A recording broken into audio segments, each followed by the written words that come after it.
नमस्कार, स्वागत है आप सभी का सुबह 9 बजे की खबरों के साथ। मैं हूं प्रीति। खबरों के सफर को आगे बढ़ाएंगे, शुरुआत करेंगे हेडलाइंस के साथ। जमीन अधिग्रहण बिल पर समझौते को तैयार सरकार, संसदीय कार्य मंत्री वेंकैया नायडू का बयान।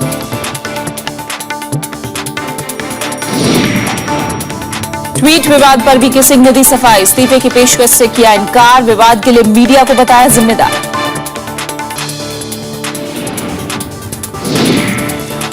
श्रीलंका और भारत एक दूसरे के मछुआरों को हिरासत में लेने से बचेंगे, मछुआरा संघों की बातचीत में सहमति, 54 भारतीय मछुआरे रिहा।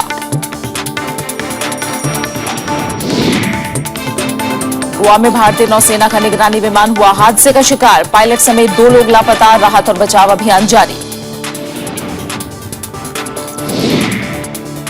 दुर्घटनाग्रस्त जर्मन एयरलाइंस के विमान का ब्लैक बॉक्स मिला, विमान में सवार सभी 150 लोगों की मौत।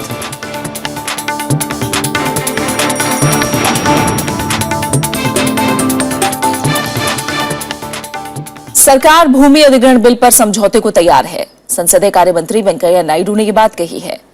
दिल्ली में मंगलवार को एक कार्यक्रम में उन्होंने कहा कि विकास के लिए भूमि अधिग्रहण बिल का पारित होना जरूरी है। प्रधानमंत्री नरेंद्र मोदी ने भी रेडियो पर मन की बात कार्यक्रम में भूमि अधिग्रहण बिल का बचाव किया था। उन्होंने विपक्ष पर किसानों को गुमराह करने का आरोप लगाया था। लोकसभा से यह बिल पारित हो चुका है, लेकिन राज्यसभा में संख्या बल कम होने की वजह से सरकार को मुश्किलों का सामना करना पड़ रहा है। पाकिस्तान दिवस समारोह में शामिल होने के बाद किए गए ट्वीट पर बढ़ता विवाद देखकर विदेश राज्य मंत्री जनरल वीके सिंह ने मंगलवार रात बाकायदा प्रेस कॉन्फ्रेंस करके सफाई दी। उन्होंने इस्तीफे से जुड़ी खबरों को निराधार बताया और पूरे विवाद के लिए मीडिया को जिम्मेदार ठहराया। अपने ट्वीट्स पर उठे विवाद को शांत करने की कोशिश करते हुए विदेश राज्य मंत्री जनरल वीके सिंह ने कहा कि मीडिया ने उनके ट्वीट्स को गलत तरीके से पेश किया। मेरा जो ट्वीट था ड्यूटी और डिसगस्ट के ऊपर, जो कि एक डिक्शनरी के अंदर से डेफिनेशन निकालकर ट्वीट के अंदर रखी गई थी, वो इसीलिए था कि मैं कुछ चीजें बता सकूं। लेकिन मुझे आश्चर्य हुआ जब इस चीज को तोड़ मरोड़ कर एक अलग रूप देने की कोशिश की गई। इस्तीफे की पेशकश की खबरों को भी विदेश राज्य मंत्री जनरल वीके सिंह ने सिरे से खारिज कर दिया। ना तो मैंने कोई पेशकश की है, इसलिए मैंने कहा कि हमारा कई बार कई लोग कई चीजों को अपने मन गढ़ंत तरीके से दिखाते हैं, वो उनसे पूछे कि वो कहां से खबर आई है। इससे पहले कांग्रेस ने कहा कि अगर विदेश राज्य मंत्री जनरल वीके सिंह सरकार से निराश हैं, तो उन्हें इस्तीफा दे देना चाहिए। माननीय जनरल साहब को ये लगता है कि ये कर्तव्य का निर्वहन एक बोझ बन गया है, उनको इससे घिन आ रही है। जिस तरह से इस सरकार ने यू टर्न किया है पाकिस्तान के ऊपर, उससे वो इत्तेफाक नहीं रखते, तो उनको इस्तीफा दे देना चाहिए। वीके सिंह ने कहा कि पाकिस्तान उच्चायोग में उनकी मौजूदगी एक प्रोटोकॉल के तहत हुई और इसमें कुछ भी नया नहीं है। सोमवार को पाकिस्तान दिवस समारोह में शामिल होने के बाद वीके सिंह ने कुछ ट्वीट किए थे, जिसमें डिसगस्ट और ड्यूटी जैसे शब्दों का इस्तेमाल किया गया था। Bureau report, Rajya Sabha TV. भारतीय नौसेना का निगरानी विमान गोवा से 25 नॉटिकल माइल दक्षिण पश्चिम में हादसे का शिकार हो गया है। नियमित प्रशिक्षण पर उड़ान भर रहे डोनियर मैरीटाइम सर्विलांस एयरक्राफ्ट कल रात 11 बजे के करीब दुर्घटनाग्रस्त हुआ। इसमें सवार एक शख्स को तो बचा लिया गया है, लेकिन पायलट समेत 2 लोग अभी भी लापता हैं। हादसे के बाद से ही राहत और बचाव अभियान चलाया जा रहा है। भारत कतर रिश्तों को नया आयाम देने के मकसद से कतर के अमीर शेख तमीम बिन हमद अल थामी मंगलवार देर रात दिल्ली पहुंचे। एयरपोर्ट पर सूचना और प्रसारण राज्य मंत्री राज्यवर्धन सिंह राठौड़ ने उनकी अगवानी की। 2 दिन के भारत दौरे पर आए कतर के शेख के साथ उच्च स्तरीय प्रतिनिधिमंडल भी आया है। प्रधानमंत्री नरेंद्र मोदी के साथ अल थामी की मुलाकात के दौरान कई समझौतों पर हस्ताक्षर होने की उम्मीद है। भारत मेक इन इंडिया कार्यक्रम के तहत कतर से बड़े पैमाने पर निवेश चाहता है। इराक में आईएस की तरफ से बंधक बनाए गए 39 भारतीयों को मुक्त कराने में भी भारत कतर की मदद चाहता है। कतर दुनिया के सबसे धनी देशों में शुमार किया जाता है, इसलिए भारत कतर से और ज्यादा निवेश हासिल करना चाहता है। शेख तमीम बिन हमद अल थानी बुधवार को प्रधानमंत्री नरेंद्र मोदी से मिलेंगे। उनकी मुलाकात राष्ट्रपति प्रणब मुखर्जी और उपराष्ट्रपति मोहम्मद हामिद अंसारी से भी होगी। Discussions during the meeting of our leaders will focus on investment opportunities from Qatar to India, especially in the light of the unveiling of the Make in India program in India. Qatar के अमीर का यह दौरा 2 दिनों का होगा। इससे पहले उन्होंने पाकिस्तान पहुंचकर नवाज शरीफ से मुलाकात की। कतर में भारत के 6 लाख लोग काम करते हैं और लिक्विफाइड नेचुरल गैस यानी LNG का 86% कतर से ही आयात होता है। कतर खाड़ी और अरब देशों के बीच भारत का एक प्रमुख सहयोगी माना जाता है। अखिलेश सुमन, राज्यसभा टीवी। भारत और श्रीलंका के मछुआरों के बीच मंगलवार को चेन्नई में तीसरे दौर की बातचीत हुई। बातचीत में पारंपरिक क्षेत्र में गहरे समुद्र में समय समय पर मछली पकड़ने और मछुआरों पर हो रहे हमलों का मुद्दा छाया रहा। मंगलवार की दोपहर जब श्रीलंका और भारत के मछुआरा संघों के अधिकारी मिले तो तय हुआ कि इस बार बैठक बेनतीजा नहीं होगी।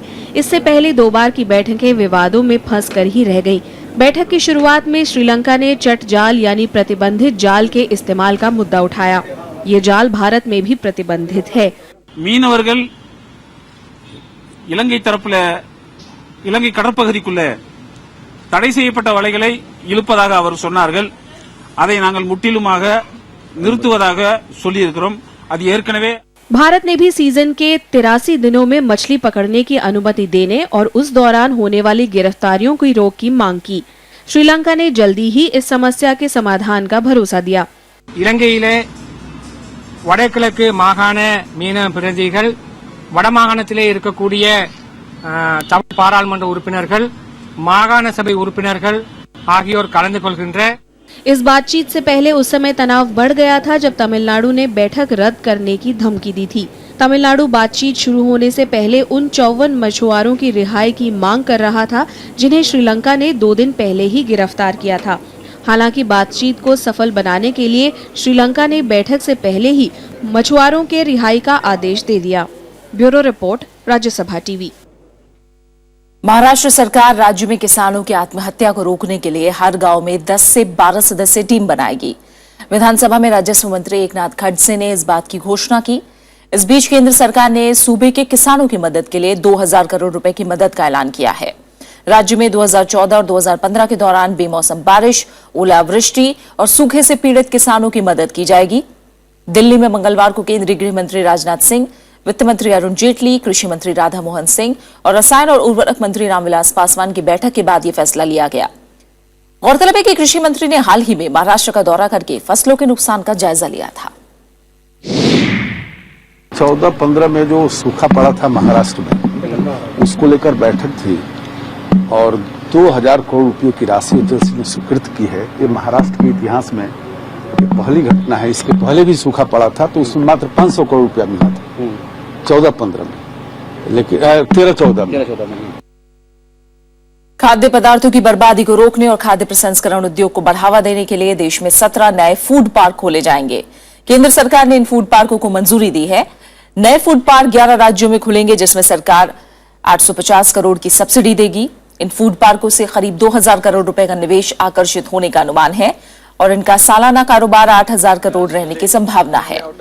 खाद्य प्रसंस्करण उद्योग मंत्री हरसिमरत कौर ने बताया कि इनसे लाखों किसानों को फायदा होगा, साथ ही किसानों को बेहतर मूल्य भी मिल सकेगा। अब तक कुल 42 मेगा फूड पार्क को केंद्र की मंजूरी मिल चुकी है। इनमें से 25 फूड पार्क निर्माणाधीन हैं। इन सारे mega food park 17 mega food park से शायद 4000 करोड़ तक की निवेश आएगा और एनुअल टर्नओवर इनका 8000 करोड़ तक होगा।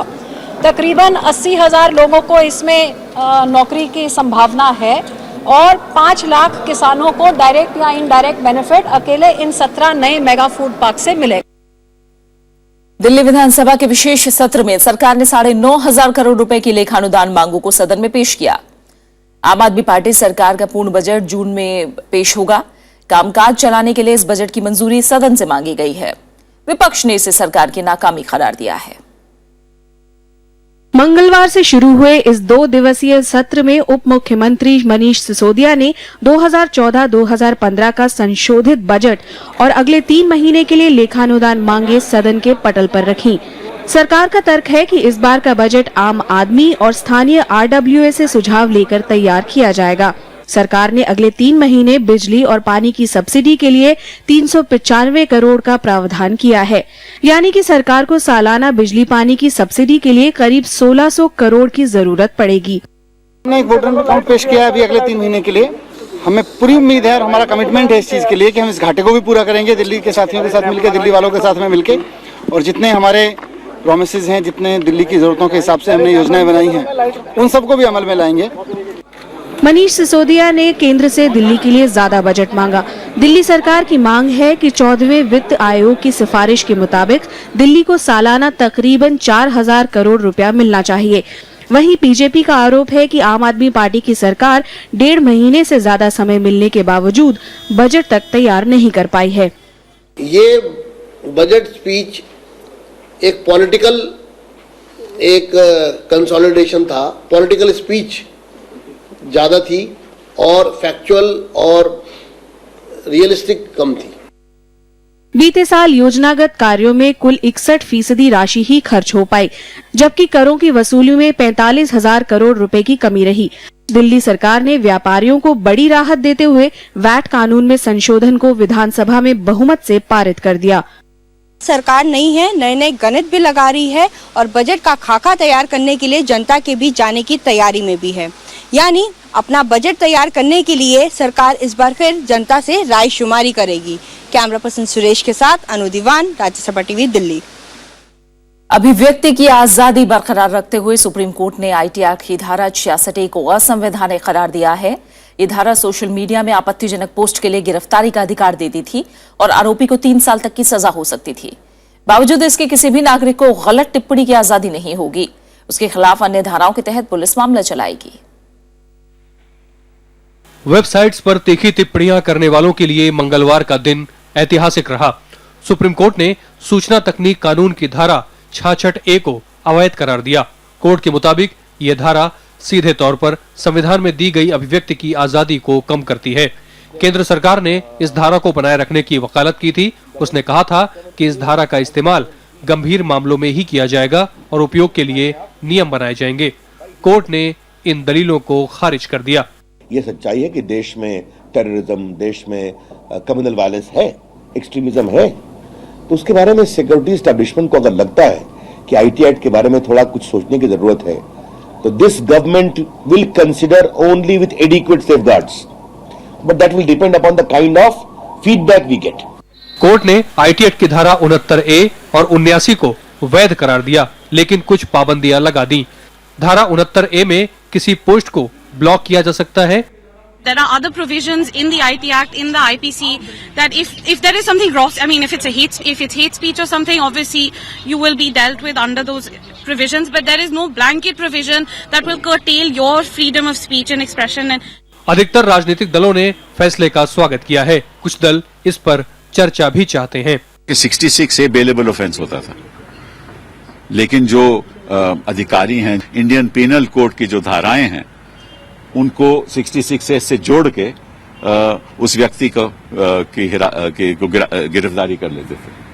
तो होगा क्या आप 68A तो चले गया और उसका आप स्वागत करते हैं, लेकिन गिरफ्तारी नहीं जाएगी। लेकिन वही एनफोर्समेंट एजेंसीज अब पीनल कोड के द्वारा, उनकी धाराओं के द्वारा उनको हिरासत में लेंगे। सोशल मीडिया चाहिए, ऐसा नहीं कि उसमें कुछ अच्छे पहलू भी है, लेकिन सोशल मीडिया का मिसयूज बहुत हो रहा है हमारे देश में। उसके रोकने के लिए कुछ ना कुछ पुलिस के हाथ में कानून का एक सेक्शन तो चाहिए। साल 2008 में IT एक्ट में संशोधन कर धारा 66A जोड़ी गई थी। इस धारा के खिलाफ पहली अर्जी 2012 में श्रेया सिंघल ने दायर की थी। उस साल मुंबई के पास पालघर में 2 लड़कियों को आपत्तिजनक पोस्ट के लिए गिरफ्तार किया गया था।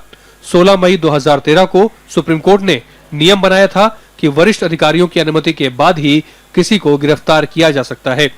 संविधान के तहत दी गई अभिव्यक्ति की आज़ादी लोकशाही में मानव के लिए सबसे बड़ी आज़ादियों में से एक है।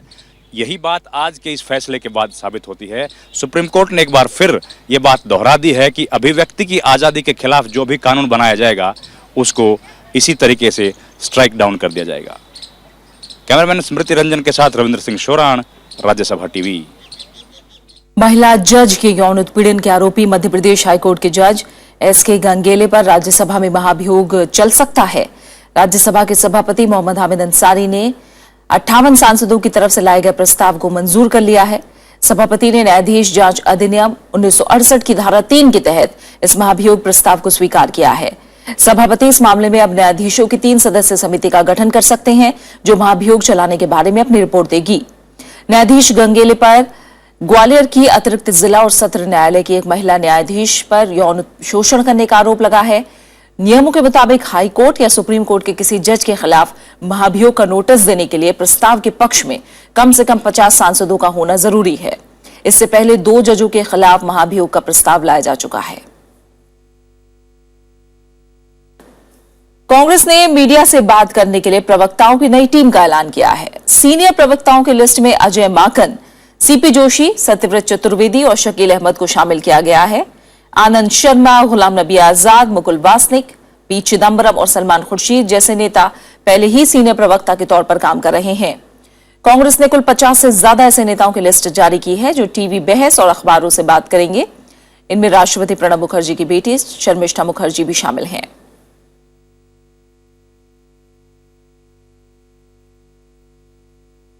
फिलहाल यहां रुक रहे एक छोटे से ब्रेक के लिए, और ब्रेक के बाद दिखाएंगे कंगना रनौत बनी बॉलीवुड की क्वीन।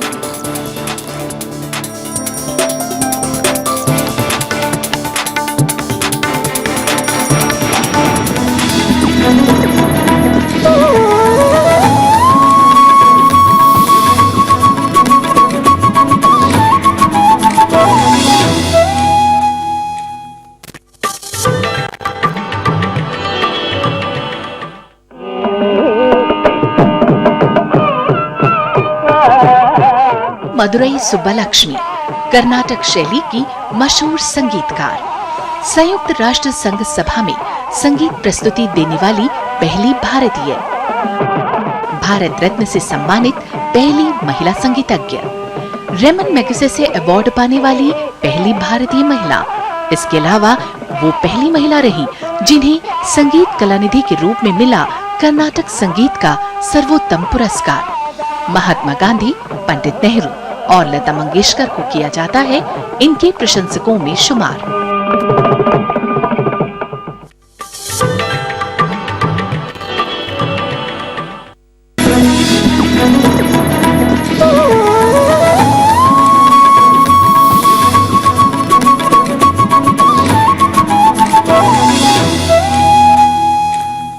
के बाद स्वागत है। आइए रुक करते कुछ अहम अंतर्राष्ट्रीय खबरों का।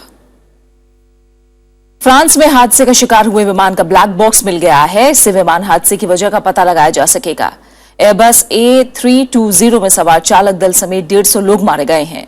जर्मन चांसलर एंजेला मर्केल आज घटनास्थल का दौरा करेंगी। फ्रांस में हुए विमान हादसे में सभी मुसाफिर मारे गए हैं। फ्रांसीसी अधिकारियों ने इस बात की पुष्टि कर दी है। फ्रांस के आंतरिक मंत्रालय के मुताबिक विमान का मलबा भी मिल गया है। विमान के ब्लैक बॉक्स के मिलने से हादसे की वजह से जल्द ही पर्दा उठ सकेगा। दुर्घटना स्थल एल्प्स पर्वत श्रृंखला में करीब 2000 मीटर की ऊंचाई पर है। La priorité, c'est de ramener le maximum de corps, tous les corps qui peuvent être ramenés afin que les légistes, les spécialistes de l'identification criminelle puissent les identifier. Mais il n'y a pas que les corps, tous les éléments qui pourraient permettre de les... फ्रांसीसी सरकार ने हादसे के बाद के हालात से निपटने के लिए एक उच्च स्तरीय सेल का गठन किया है। ये विमान जर्मन विंग्स कंपनी का था, जो लुफ्तांसा की ही सस्ती विमानन सेवा है। विमान स्पेन के बार्सिलोना से जर्मनी के डसेल्डॉर्फ जा रहा था। दक्षिण फ्रांस से गुजरते वक्त विमान रडार से गायब हो गया। विमान हादसे पर लुफ्तांसा एयरलाइंस ने भी गहरा दुख जताया है। In der Tat erschütternd, das aus dem Hubschrauber sehen zu können. Es ist ein sehr unwegsames Gelände, was nur für heute auch mit dem Hubschrauber möglich war, letztendlich zu sehen. Sehr kleinteilige Trümmerteile, die auf die große Energie schließen lassen, mit der das Flugzeug aufgeschlagen ist. इससे पहले 28 दिसंबर को Indonesia से Singapore जा रहा air Asia का विमान समुद्र के ऊपर हादसे का शिकार हो गया, जिसमें सवार 162 मुसाफिर मारे गए थे। Bureau report, Rajya Sabha TV. Afghanistan के अशांत कबायली इलाकों में आतंकवादियों के खिलाफ कार्रवाई जारी है। नांगहार प्रांत में मंगलवार को अमेरिकी ड्रोन हमले में 21 तालिबानी आतंकियों के मारे जाने की खबर है। विमानों ने अफगान सीमा पर आतंकवादियों के एक परिसर को निशाना बनाया, जिसमें प्रतिबंधित तहरीक तालिबान पाकिस्तान के 6 कमांडरों समेत 11 संदिग्ध आतंकवादी मारे गए। अमेरिकी ड्रोन ने कोनार सीमा क्षेत्र में आतंकवादियों के एक ठिकाने पर 4 मिसाइलें दागी। ये दूसरा बड़ा हमला था। वहीं यमन में हालात बिगड़ते जा रहे हैं। हुथी विद्रोही तेजी से दक्षिणी शहर अदन की तरफ बढ़ रहे हैं। कई जगहों पर हुथी विद्रोहियों के विरोध में आम लोगों ने मोर्चा खोल दिया है। प्रदर्शन कर रहे लोगों का कहना है कि वो राष्ट्रपति हादी के साथ हैं। पिछले दिनों हुथी विद्रोहियों के आक्रमण के बाद हादी ने राजधानी सना से भागकर अदन में शरण ली हुई है। इस बीच बैदा में सेना और हुथी विद्रोहियों के बीच हुए संघर्ष में 30 लोग मारे गए।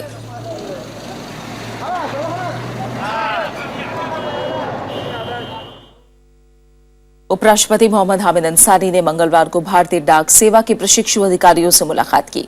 इस दौरान उन्होंने प्रशिक्षु अधिकारियों से भारतीय डाक प्रणाली की संभावनाओं और भारतीय डाक के भविष्य संबंधी विषयों पर बातचीत की। इस मौके पर पोस्टल एकेडमी के निदेशक और दूसरे अधिकारी भी मौजूद थे। बॉलीवुड जगत में दिए जाने वाले देश के सबसे बड़े पुरस्कार यानी राष्ट्रीय फिल्म पुरस्कार की कल घोषणा हो गई। नई दिल्ली में सूचना और प्रसारण मंत्री अरुण जेटली की मौजूदगी में घोषणा की गई। बेस्ट फीचर फिल्म का अवार्ड फिल्म कोर्ट को मिला। आइए नजर डालते हैं इस बार के पुरस्कारों पर। नई दिल्ली में कल 62वें राष्ट्रीय फिल्म पुरस्कार की घोषणा की गई। अलग अलग कैटेगरी के लिए दिए जाने वाले इन पुरस्कारों में फिल्म क्वीन को साल 2014 की हिंदी की सर्वश्रेष्ठ फिल्म चुना गया। फिल्म में एक सीधी सादी युवती रानी की भूमिका निभाने वाली अभिनेत्री कंगना रनौत को सर्वश्रेष्ठ अदाकारा के खिताब से नवाजा जाएगा। इस फिल्म में कंगना ने आत्मविश्वास से भरी एक ऐसी लड़की की भूमिका निभाई जो अकेले ही अपने हनीमून पर पेरिस और एम्स्टर्डम निकल जाती है। तू कंटी बिग बैन दी पूरा लंदन ठुमकदा सारी। इसके अलावा विशाल भारद्वाज की फिल्म हैदर को इस बार 5 अलग अलग खिताबों के लिए चुना गया, जिसमें सुखविंदर को best male playback singer, dialogue, costume समेत म्यूजिक और कोरियोग्राफी शामिल है। सब उड़ गया धुआं। जबकि प्रियंका चोपड़ा की मैरी कॉम को सबसे लोकप्रिय फिल्म का अवार्ड दिया जाएगा। डायरेक्टर चैतन्य थम्हाने की फिल्म कोर्ट को बेस्ट फीचर फिल्म के खिताब के लिए चुना गया।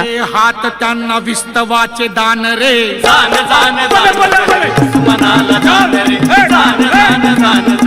इस बार इन पुरस्कारों के लिए 320 फीचर और 171 गैर फीचर फिल्मों को शामिल किया गया था। राष्ट्रपति प्रणब मुखर्जी अगले कुछ महीनों में ये पुरस्कार वितरित करेंगे। Bureau report, Rajya Sabha TV. और बात करते हैं अब वर्ल्ड कप की। न्यूजीलैंड पहली बार वर्ल्ड कप क्रिकेट के फाइनल में पहुंच गया है। ऑकलैंड में कल खेले गए पहले सेमीफाइनल में कीवीज ने दक्षिण अफ्रीका को 4 विकेट से हरा दिया। 73 गेंद में 84 रन की नाबाद पारी खेलने वाले Grant Elliott man of the match रहे। दूसरा सेमीफाइनल 26 मार्च को टीम इंडिया और ऑस्ट्रेलिया के बीच होगा।